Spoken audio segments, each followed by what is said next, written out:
this is Dave Pryor. Welcome to the Reluctant Agilist. We're doing a video podcast because Jesse's here. Jesse, say hi. Woo! And I took a shower, so that's why we're doing video. And we're going to talk about Jesse's new book, Untapped Agility, which you can see I have covered with lots of Post-its. I'm not done yet, but I've known Jesse for a long time, and what I just said to him was, dude, I am legitimately impressed. This book is pretty awesome, and he's answering questions I get asked in every single class. So, coming from you, man, that means a lot, because I know that because you paid me. I know you've traveled the world and talked to a lot of people, so I appreciate that vote of confidence. Well, thank you. So what's the book about? Untapped Agility, 7 leadership moves to transform your transformation. It's about that. It's about getting stuck on this journey and trying to figure out a way past it, because everybody on this path to more collaboration, faster delivery, better quality, we run into barriers. Right? There's always an initial boost of progress, of momentum. And then you get so far, you run into barriers, and it turns out there's a lot of established research about what those barriers are. It's predictable, it's knowable.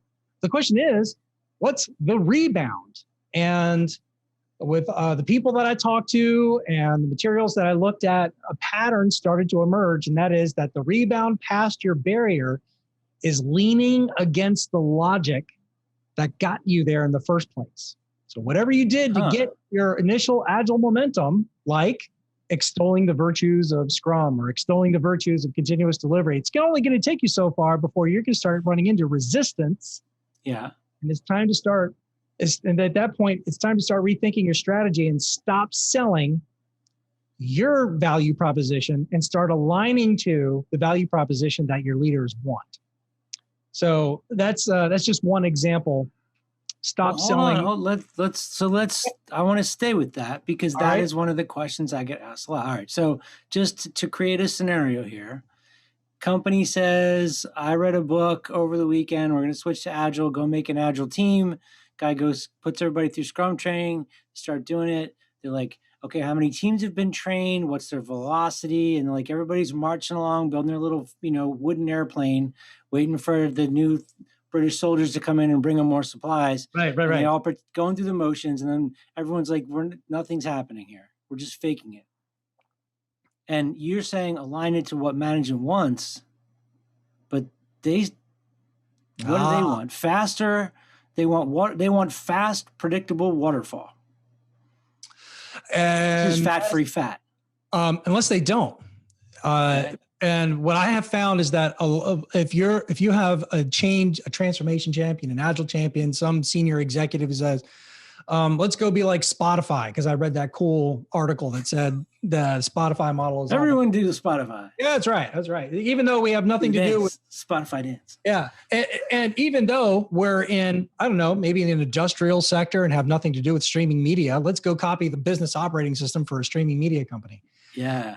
So I tend to go back and say, why are you doing this from a senior leadership perspective? And don't tell me because it's cool. That is not a legitimate executive legacy to say, I came in and I made everything cool. No. What is the problem you are trying to solve? And then usually it starts to be a productive conversation when I show them the research-driven outcomes, business outcomes that Agile has been proven to drive, like faster time to market, improved productivity, better quality, better morale and employee retention. And I tell them, here are the 10 to 12 statistically proven business outcomes. You get to pick 3. But hold on just for a second on that one point. So there's 2 things I want to add in. So the Spotify thing, you just kind of like zipped past this point, which for me in the book was a major point that you made, which was everybody wants to go copy the thing that worked for somebody else. But it's like, hey, those pants look great on that model. I'm going to put on those pants and they don't fit. You didn't say that in the book, but that's basically what happens. It's true. Yeah. So that we jumped from chapter 1, which is find your why, stop selling, start aligning to the true why, to I believe it's chapter 3 or 4, which is throw the textbook away. Okay. Throw the Agile textbook away. It was great to get started. It got you a boost. You did a little pilot team, and you did your retrospectives and your daily stand-ups, and you got your automated unit tests. That's great. And it's only going to get you so far, right? Until you start throwing the textbook away and discovering your own path. Stop mimicking. Yeah. Right. Yeah. So that's an important point. But the thing that you just mentioned, you're going to, and I'm challenging it, you're going to go to these executives and show them this studies or whatever, but you're basically like hurling solutions in front of them saying, which cookie do you want? Like, I want one of those, 2 of those, 3 of those, and I'll put them in a box. Right? Yeah. Yeah. Well, so do they know, the question, do they know their problem? That's the thing. Do these answers help suss out what's actually broken? It usually does, because what I have found is that senior leaders who are ultimately accountable for whether or not the organization is performing, they're either know and can name, or they know inside, but they need help putting it to a name. And so I'll give you an example. I was talking to one government contractor. I'm based outside of Washington, D.C., and one government contractor pulled me in down the street and said, Jesse, we need to go Agile. And I said, okay, that's good. Make it happen. Tell me why. And so, well, because we have to. Okay. Yeah, I agree. We kind of have to. How will you know that you're successful? Well, when we're as good as our competitors. Aha. So the driving force, the reason I came into the office today is because you're feeling a competitive threat. Tell me, how do you differentiate yourself from your competitors? Why do you only want to be as good as they are? Why don't you want to be better? And how would you differentiate to where you could be better than in this? And so then they started saying, well, it's really about price. Okay, well, what drives your bottom line? It's throughput, productivity, do more with less. Okay, now we're getting somewhere, because now that means we probably want to focus on Agile methods that are around maximizing throughput and productivity. Lean thinking has been around for half a century, as opposed to emphasizing a lot of kumbaya, touchy-feely employee morale and retention kind of stuff, which is with your feelings. With your feelings, right? But that's what Tony Hsieh was prioritizing over at Zappos, and it made him a business legend before he passed too soon. But that's not what the driving force for a different organization would be. And it's okay to have different driving passions and motivators.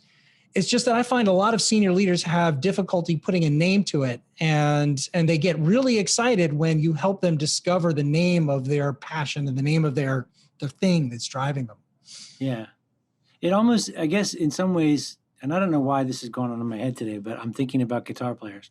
It's like somebody can go out and learn how to play like all Eddie Van Halen solos, just like Eddie Van Halen. They're still not Eddie Van Halen.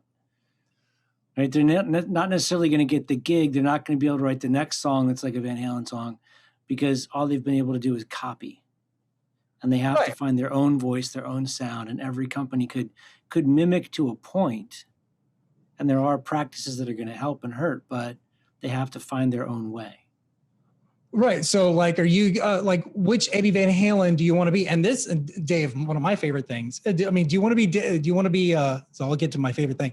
Do you want to be Pretty Woman Eddie Van Halen? Or do you want to be, You Really Got Me Pretty Eddie Van Halen? Which one do you want to be? Because they're not the same vibe. Likewise, which Jeff Bridges do you want to be? Oh, look at you busting out the Jeff Bridges. All right, let's go there. Right? Yeah. Because if you're going to be like Rooster, because I know this is one of your things. Yeah, I haven't brought that out in a while. Yeah. I have to find that picture.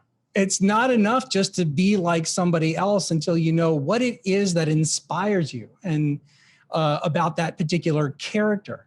I'm partial to Starman. Not a lot of people remember Starman. Starman, because it sucked.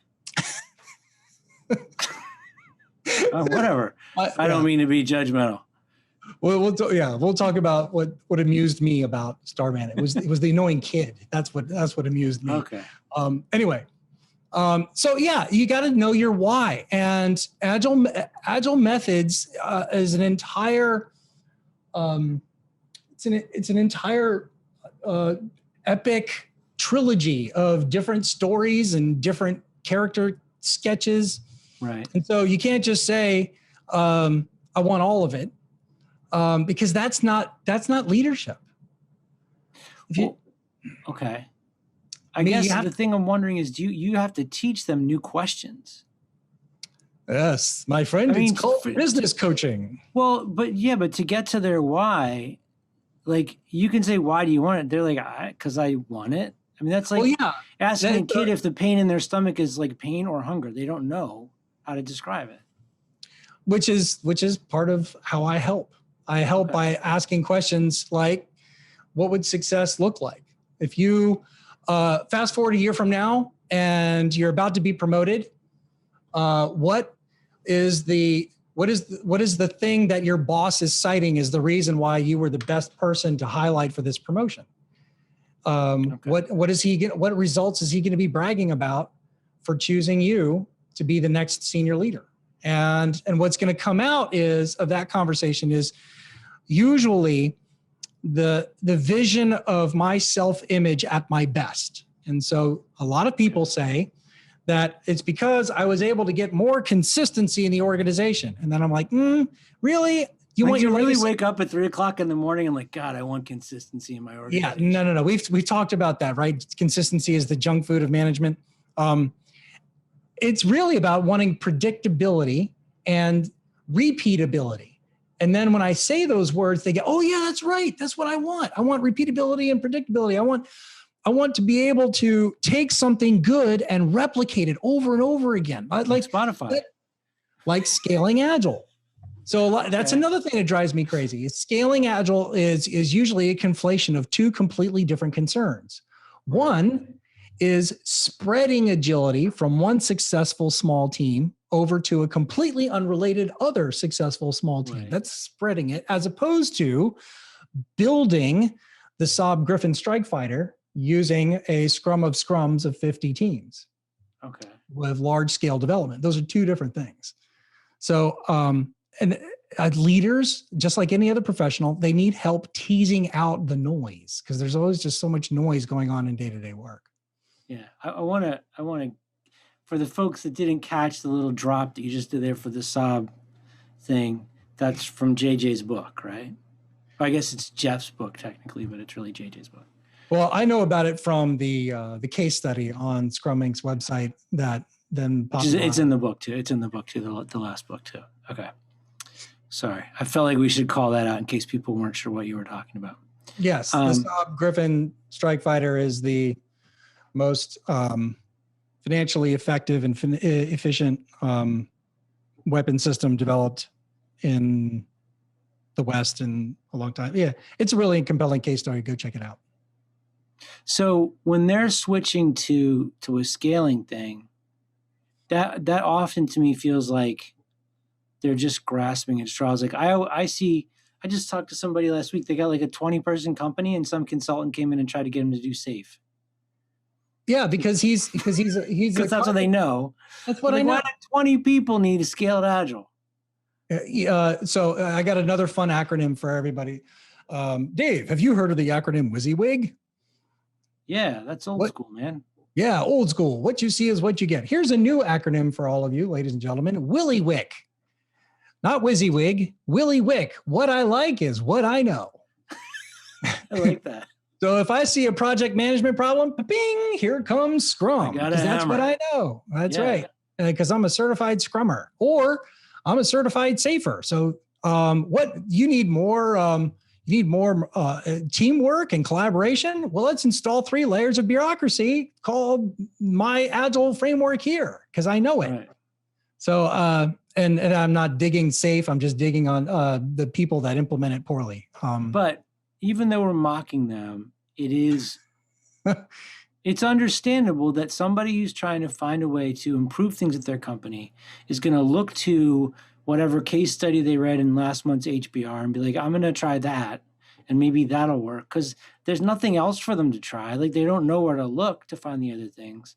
And so they learn to do the thing somebody else is doing, and it doesn't really fit right. It's the wrong pants. Which is why I wrote the book, because the book is intended to tell people, listen, you don't just have, not only is it not the only option, but it's probably not a good idea to try to copy paste your way to high performance. Okay. And so I think it's just a message that that needs to be told more often. I mean, you and I preach common sense like this. You can't copy paste your way to high performance. Right. But I don't think it's a message that is heard loud enough, often enough, or nearly as much as could be.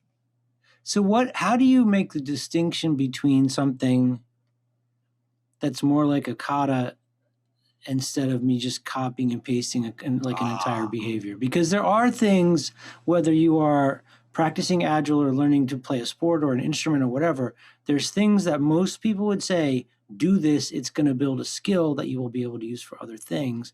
And it's not you saying this is the end state. It's just a ritual that builds up ability. It's the fundamental difference is, how do you define success? Do you define success as do you define success as the perfect compliance with somebody else's standard?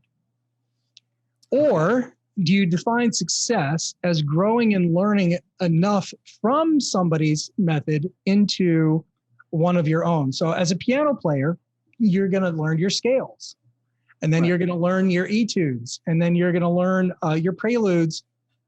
But eventually, the greatest musician, the greatest piano players in the world are not graded so much on how perfectly they comply with the sheet music, but how well they're able to bring it to life in its own form.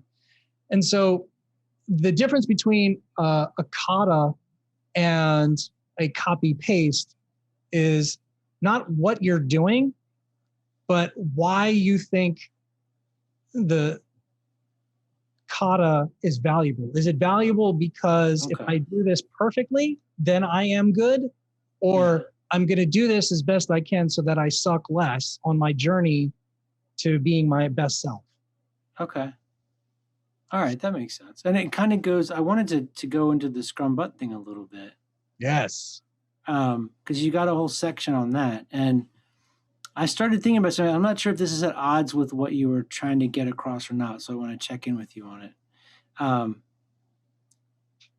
In the Scrum Guide, Schwaber says you do this or you don't. I always tell people, Scrum is like smoking crack. You smoke crack or you don't. You can't be like, I kind of smoke crack. And Schwaber would say you do Scrum or you don't do Scrum. And I feel like you can do a little bit. It's okay. It's better than nothing. And you do Scrum, but. And so to me, it's okay to do parts if you're doing it with intention. And the idea is that, like, let's say I'm doing finger exercises, right, on my guitar or whatever. I just want to do them first. I'm going to do them really sloppy, and then I'm going to try to get better at them. Then I'm going to learn other stuff. It's just when we kind of do them sloppy and then I did them. Sloppy's okay. Sloppy's not okay.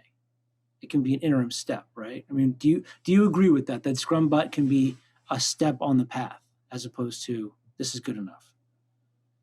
Yes, and I believe that both realities happen. It is true that you suck before you don't suck. In all growth and all learning, I mean, it's part of the human journey. You have to do things poorly before you do them well. So I'm hypersensitive to the critics that say that if you're doing Scrum, but you're not delivering every single day in a continuous deployment because that's my interpretation of it, right? You're kind of judgy. Somebody else is kind of doing the best they can with what they got. Right. And it's also true that some people will dabble with their finger tapping or with their piano playing, And after dabbling in it, they realized, you know what? This is really hard. I didn't sign up to do hard things. And, this is good enough for me. So that is an interesting moral question that I don't think it's treated with enough philosophical rigor. So when Ken says, and a lot of the other people, so the grand high priests of Scrum say, either you are doing Scrum or you are a compromise of moral integrity. Well, maybe it's a compromise of moral integrity, or maybe their half Scrum is represents a 25% improvement. Yeah. And they could have a 2 to 4x improvement, a la Jeff in his book. But you know what? We choose not to because we choose good enough. Is that moral compromise, or is that the right of every team and every leader to make that call? It's a legitimate question. And economic Darwinianism would say, well, go ahead, choose your 25% half Scrum improvement, be content being mediocre now that you're not completely horrible, because you're going to get beat out in the market eventually. Well, maybe that's their prerogative. And I'm a little bit less concerned about the half Scrum that people see out in the real world, because I find that more often than not, it's not because of moral compromise. And even if it was, maybe that's not my place to judge them for. Well, it's still better than what they had before. I feel like a lot of organizations, the parallel would be, instead of I want to go Agile, I want to learn to play violin. Why? Because I'm going to be like Itzhak Perlman. Like, no, you're not, because you didn't spend all that time, right? But they're still going to be judging themselves, and other people will be judging them on that. And if they play like some sloppy fifth grader, they get satisfaction. Is that enough? Is it music for them? And I guess that where does the value come from? What is the end state you're looking for? Is it about agility or any kind of incremental improvement? So here's a word for all of you who call yourselves Agile coaches. How much of this is your agenda versus your client's agenda? Yeah. How much of this is, I want everyone to do the Scrum I think should be done because that's what I believe, as opposed to, I'm here to help them be their own version of whatever this is.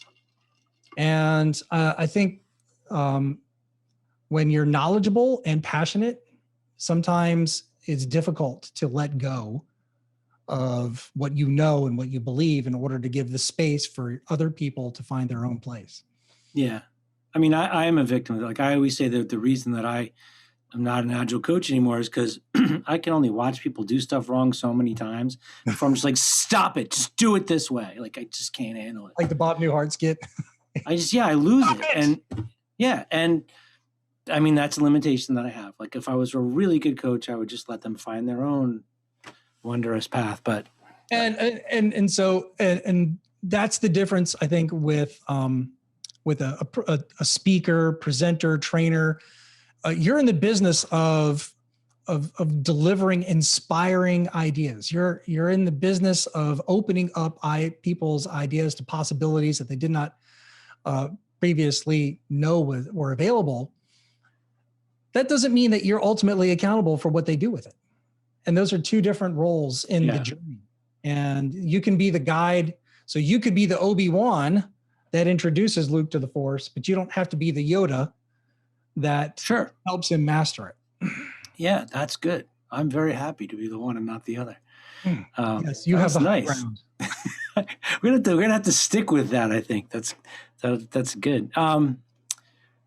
So there was something that you mentioned that was called out for you about the anniversary. I'm switching gears for a second, but something that Seema noticed.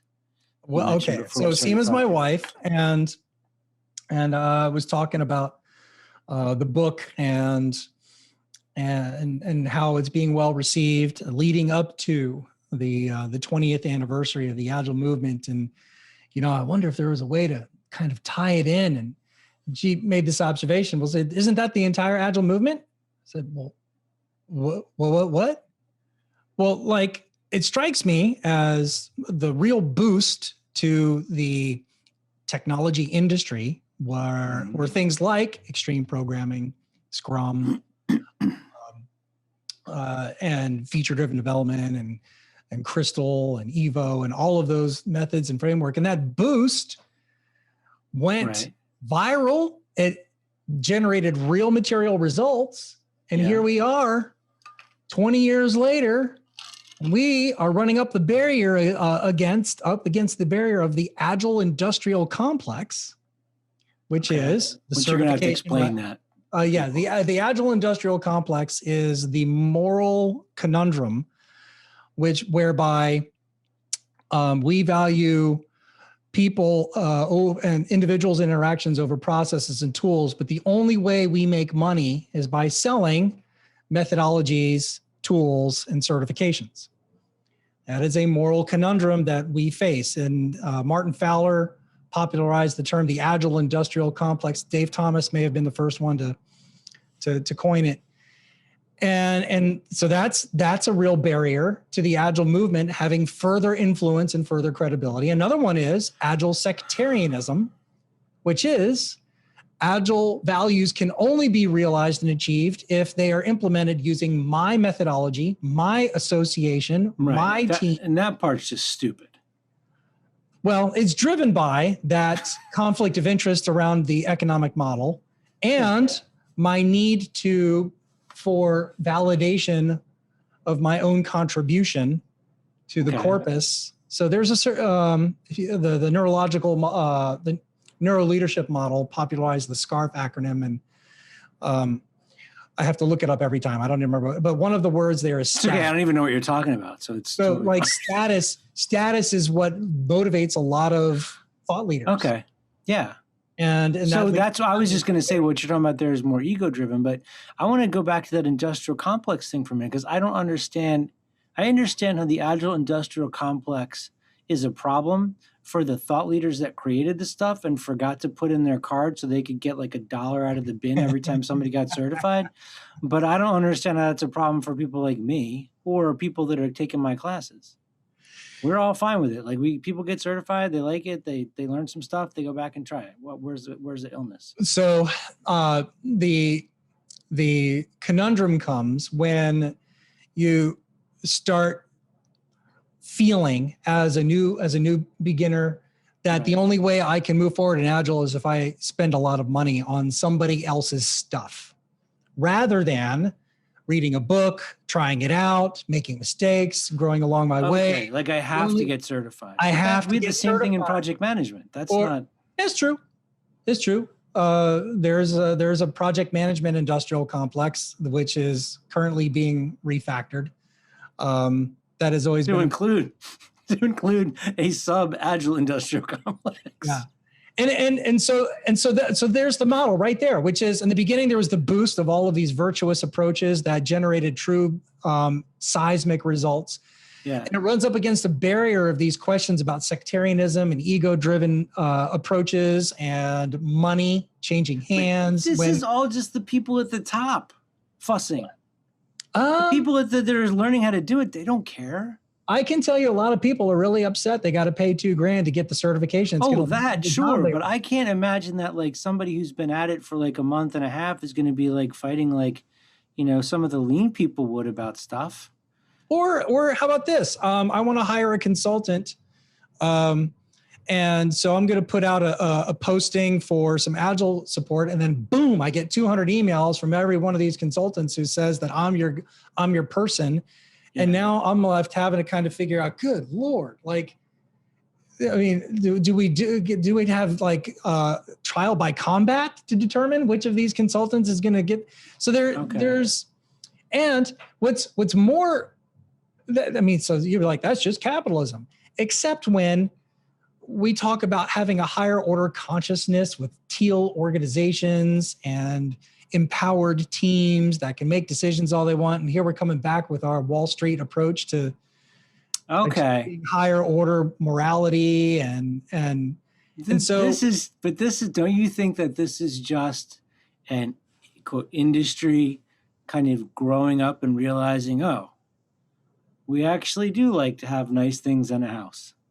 I guess maybe selling out's okay a little bit if we get these nice things and we don't have to be all And the way we so were. that is the rebound. That is the conceptual rebound, which is, if you use the, I'm going to sound really smart here, the Hegelian dialectic, which is thesis, antithesis, and synthesis. So the thesis is agile methods make you a better hippie.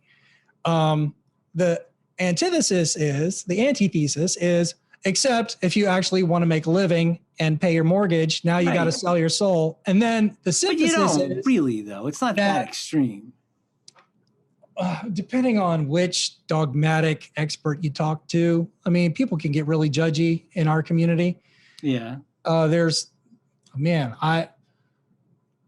not saying that people don't get polarized by all of it. I guess what I'm saying is that while that may be conversations you and I get engaged in, that people that are trying to figure out how to do this stuff that have been at it for a year or 3 or 4 years, they probably don't waste a lot of time worrying about that. They have other problems. How to get the team to deliver. So my only concern about the rank and file technologist, tester, engineer is this barrier to entry. That in order for me to be a thriving, contributing member of an Agile team, I've got to pay $2,000, and I've got to, in order to cross swords with a consultant who's out for my job. And let's face it, there are consultants that are wanting to insert. There's always bad actors. Yeah. And so that's how I reconcile it. Is I say that in order to scale agility at an industrial scale, to impact an entire industry, you've got to have an economic engine. And we're beginning to see now how we can start discussing what an economic engine looks like without the externalities and the side effects. Okay. So originally, this question started out with comments from Seema about. Well, so that was her point. She's like, in the beginning, the boost was these super enlightened, self-actualized ways of getting work done. Right. The barrier is we ran into all of these capitalistic side effects. Yeah. And the rebound is to embrace both sides of that reality and begin to start thinking, how might we build an economic model that supports further development of agility across the world without cutting each other's throats along the way? How do we make the third album and maintain our integrity without looking like we sold out? It's the third album. All right. Okay. So that's legitimately an issue. Okay. You had a question about PMOs. Yes. So I just did a workshop today, and I probably shouldn't say it was for, but it was impressive that I got to do this workshop for them. I felt impressive getting to do it. I'm impressed by them. But there was a question that came up that I didn't have a good answer to. This is a world famous publishing organization. Yeah. So they have a PMO that is somewhat separate from the rest of the company in that they struggle with getting the rest of the company to embrace them and the work that they do. And I guess the easiest parallel for me to make is when you are a project manager and you walk into the gig and everybody's like, yeah, what do we need you for? And you're like, well, I add value. And they're like, how? And you have to try to convince people to let you be their project manager. And the thing about the job is that if you're a really good project manager, nobody knows what the hell you do all day anyway, because nothing catches on fire and no one's like, hey, great job not letting anything catch on fire. They only pay attention to the guys that put out the fires that they probably started in the first place. So if a PMO is successful, they're doing really well with an organization that's adopting Agile, right? We were sort of having this conversation of, if you're doing a great job, there's not going to be a ton of angst. Like, you're helping them cope with that. You're helping them figure out how to bring these practices in and how to evolve their metrics and understanding and help the executives, all this stuff. But they're like, but how do we get them to understand that we're valuable? And I'm like, I don't know. Like, total blank. I'm like, damn, like, that's a really good question that I've never gotten to before, because I'm always like fighting the other side of the battle. They weren't listening to you. No, I was listening to me too, and I didn't have a good answer either. Other than, well, what do you like? I'm going to show you what the absence of something as a demonstration of my performance. It's like a DR. A DR company shines when stuff blows up and they get to fix it. But when everything's not blown up, it's like, yeah, we pay a lot of money for that. Yeah.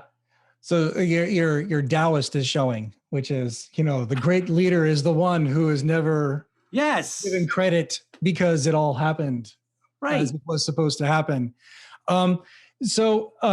Yes, a highly successful PMO or center of excellence is going to be the one that can prevent problems before they happen. And there's always more pain to fix, always. Yeah. And so I'm going to channel our friend, Mark Price Perry, who says, if you're a PMO. Mark, you're very old. You probably don't even know what we're saying anymore. He's probably so senile he can't pay. He's hitting golf. That's what he's doing. He's hitting his links, enjoying his retirement. And Mark was the one, I think, who really challenged the entire PMO community. Yeah. 15 years ago to say, stop it. Stop trying to sell your value and instead start asking, stop selling, start aligning, start asking, what are the pain points that you are most worried about? Don't worry about the ones that we solved last year. We solved them. Okay. We're an effective PMO. We're an effective COE, and they're not going to happen anymore. But I know you're struggling with more pain, because if you weren't, then you're probably not doing a good job of challenging the organization. So as a senior leader, what's keeping you? And if you're not up at night as a senior leader, then you're probably not challenging yourself and your organization to meet the next existential threat, because we all just went through one in 2020. There's one coming. Okay. So there's always some other pain. Stop selling your PMO and start asking the problems that they're facing and they're going to be solved, and become the pain management office and ask them what their pain is. And then, then finally they might start listening, because you're reframing everything you do through their lens. Okay. So we're kind of a little bit maybe at odds here, because part of what I was saying is you have to find a way to demonstrate value that you're providing. Right. But if the value is the absence of pain, then that is the part that I'm like, you got to find something that you fix. Like, there's got to be something. But what I'm also hearing is, if you're not in pain, dude, you're not freaking paying attention. There's something wrong in there. Go find the damn thing, which can be very concerning, because when I was a consultant working for a big consulting agency, it was, you grab onto that carpet, and if there's not ticks in there, you pull them out of your pocket and put them in the carpet. Yes. Find a reason. That goes back to the externalities and the bad actors and the kind of the toxic motivations. There's good money in problems.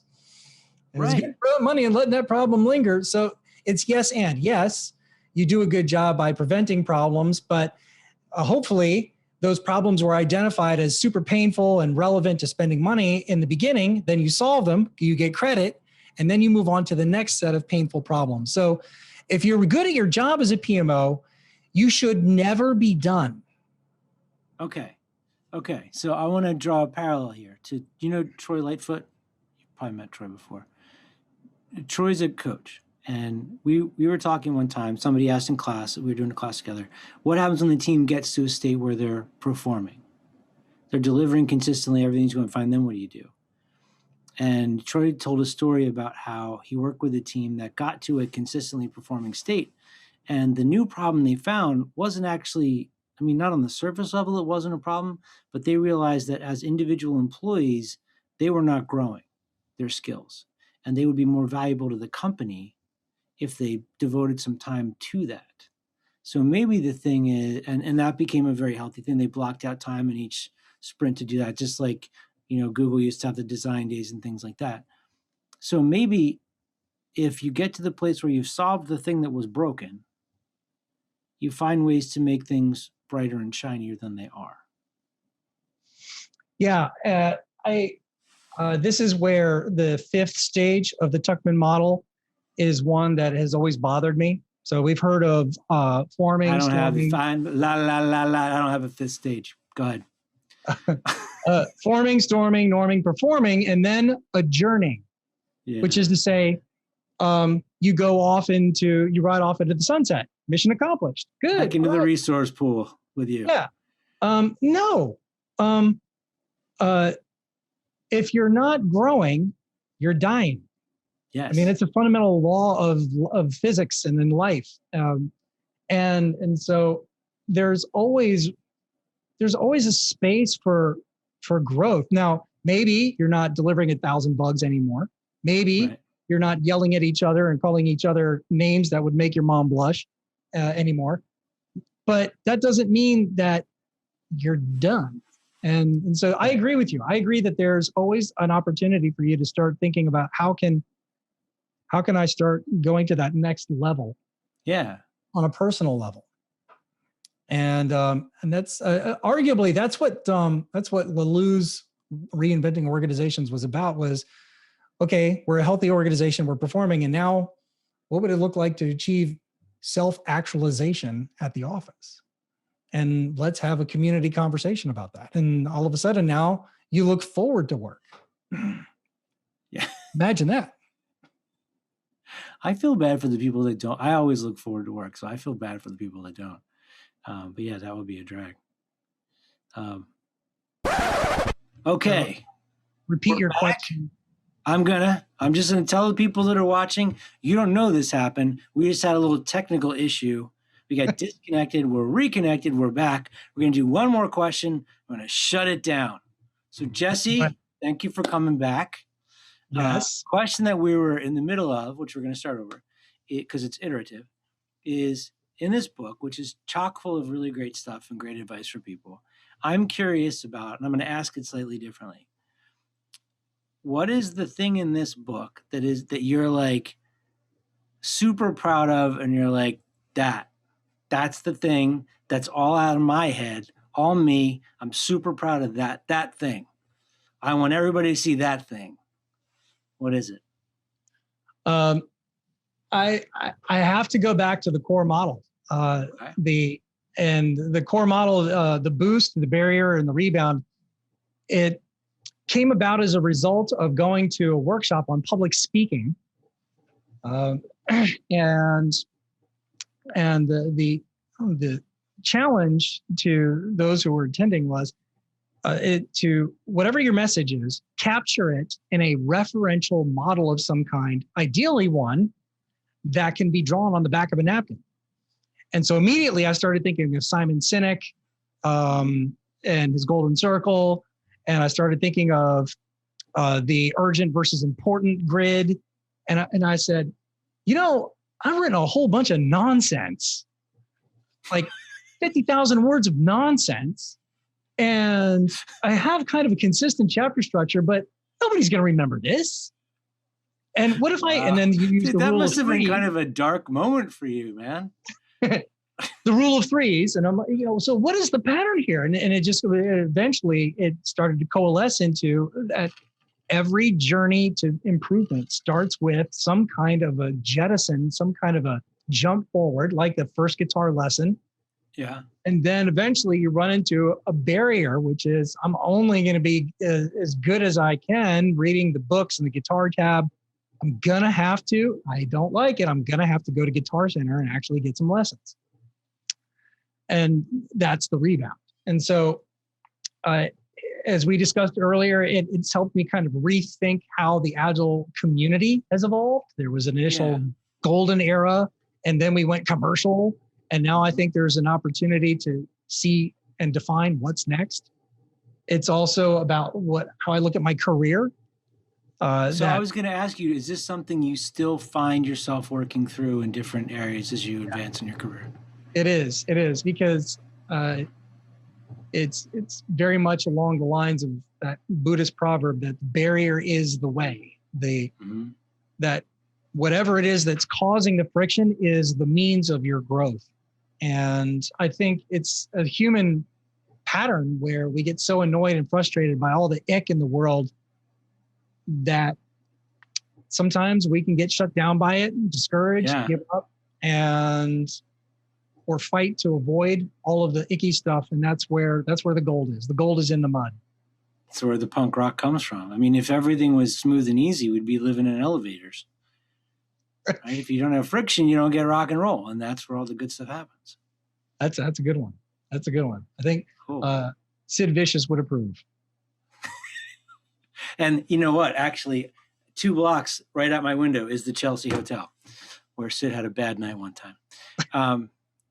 All right. Well, dude, so I'm going to tell everybody one more time. This book, Untapped Agility, really good stuff. Jesse wrote it. Thank you on behalf of the people that this is going to help for having written it. Go to untappedagility.com for free downloads, sample excerpts, a whole bunch of freebies over there. Untappedagility.com.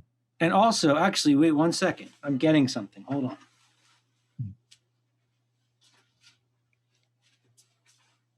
Because I can't say this enough, but of all the people I get to talk to, Jesse's got absolutely the most badass swag when he creates stuff, including his own Sharpies. But the book came with matches because it's Untapped Agility. So you can read the book and set things on fire. So yeah, that was for the launch team. Well, this has been awesome. Yeah, thanks, man. This was fun. It's good catching up. Yeah. I look forward to next time. Me too. And Andy, you have weird shoes.